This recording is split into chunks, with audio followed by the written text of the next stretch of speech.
right. Now you have to start looking at your life.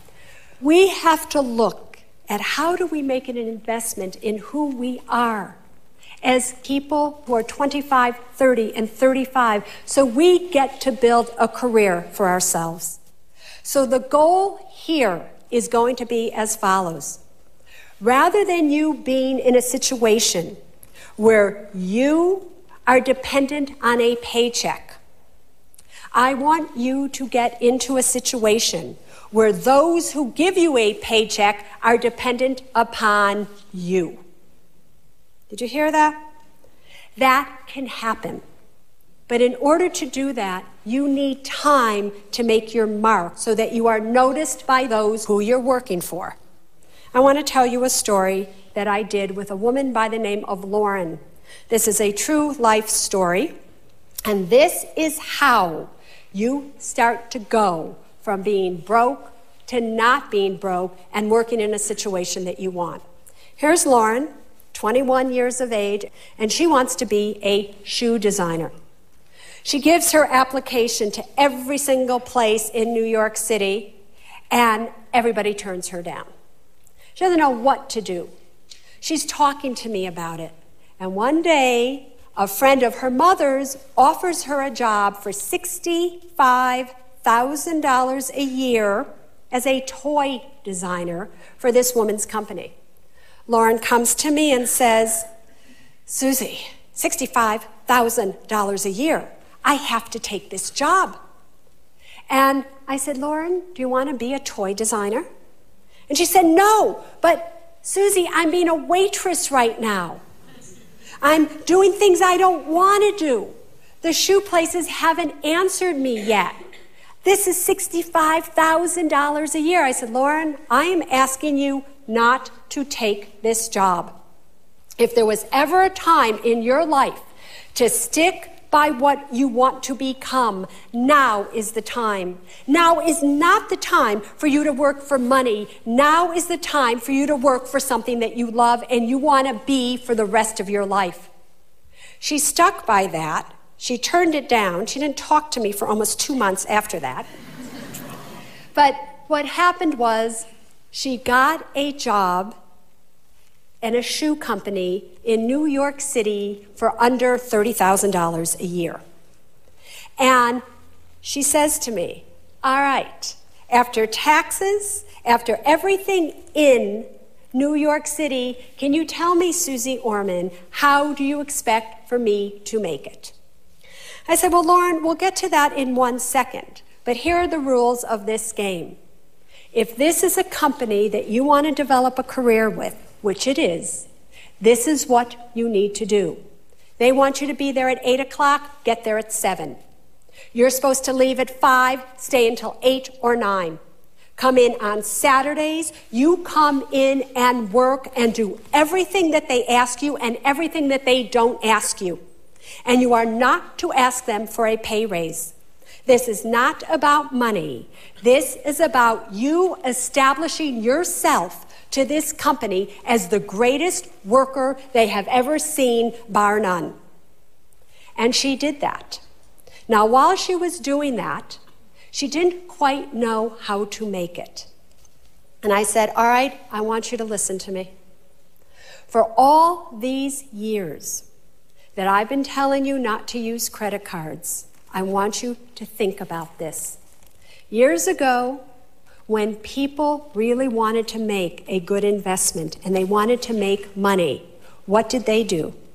They bought an undervalued asset. They leveraged that asset and they kept it until it became a valued asset. Let me give you an example.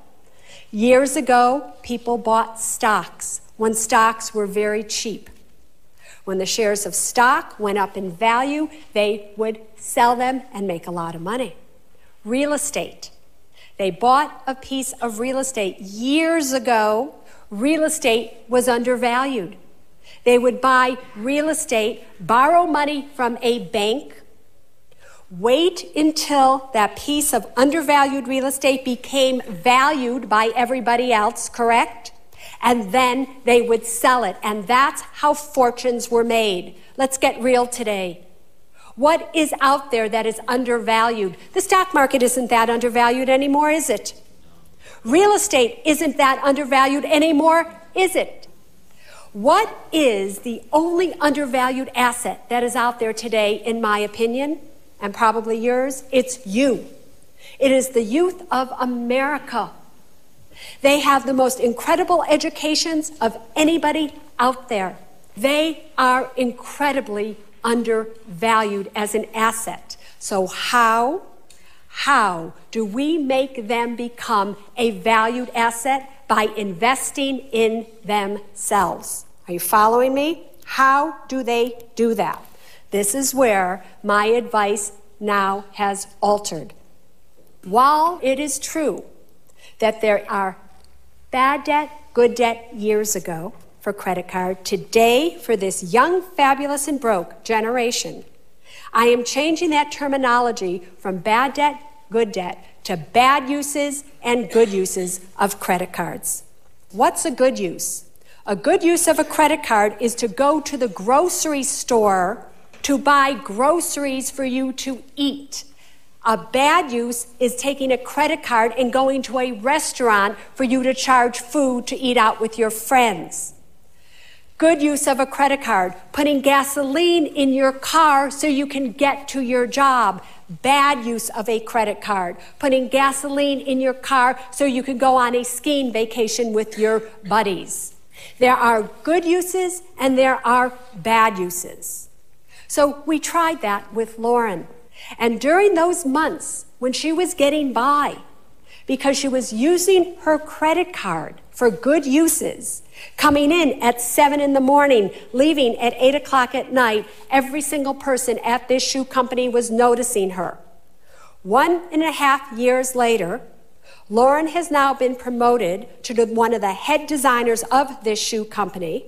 She is making a seriously good salary, stock options, and everything else. And guess what? She is now in the position where she doesn't need to use her credit cards anymore. And she now is making enough money that she will be able to pay back the debt very easily in just a few months that she accumulated on this credit card. What was the goal when I started this? The goal was for those that you are dependent on a paycheck for right now, for them to become dependent upon you. When you give your all to the place that you're working, when you're first starting out, trust me, they will notice you and they will want you. Let's go back to Lauren for another second. When Lauren knew she was going to get this promotion, she came back to me and said, all right, I want to go in there and I want to ask them for this much money. And I said, you are not to go in there and ask them for a penny. Do you hear me? She said, oh my God, when is this going to stop with you, Susie? She said, what are you talking about? I said, Lauren, you are now essentially 23, 24 years of age. You have a lifetime ahead of you to make the big bucks. If you make the importance of your work money rather than what you do, you have blown it. You are now like every other person out there. And your boss, your employer, everybody will go, oh, just somebody else who wants more money. The money will come after you yourself have proven yourself and continue to prove yourself to this company. Without asking, this company actually gave her what she wanted. And don't think that they did not take note that she did not ask them for the money. Lauren is now in a situation where many of you deserve to be in, but your priorities have got to be in order. You have got to understand, are you going for a job that just keeps you from being kind of broke? Or are you going for a career that you will love going to every single day for the rest of your life, so that, in fact, you can then love it, want to be there more? The more you're there, the more you're noticed, the more you're noticed, the more money you make, the quicker you're out of broke. Am I making sense to you? All right. So we bring